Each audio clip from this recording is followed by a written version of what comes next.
அனைவருக்கும் எனது அன்பான வணக்கம். திருவள்ளுவர் இயற்றிய திருக்குறளில் அறத்துப்பால் அதிகாரம் 34 நிலையாமை 340வது குறள்.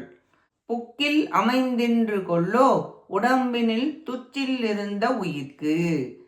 நோய்களுக்கு இடமாகிய உடம்பில் ஒரு மூலையில் குடியிருந்த உயிருக்கு நிலையாக தங்கியிருப்பதற்குரிய வீடு இதுவரையில் அமையவில்லை போலும்.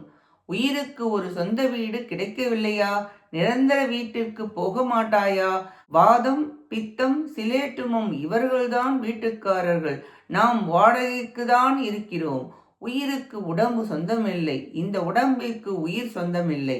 பஞ்சபூத கலவைதான் இவ்வுலகம். இந்த உடம்பு வாடகை வீடுதான், நிரந்தரமற்றது, நிலையில்லாதது.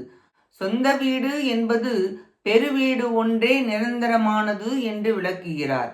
334 340 வரை உள்ள 7 குறளாலும் யாக்கையானது, உடம்பானது நிலையில்லாதது என்பது தெளிவாக ஒரு சேர எல்லாம் சேர்த்து கூறப்பட்டது. நன்றி, வணக்கம்.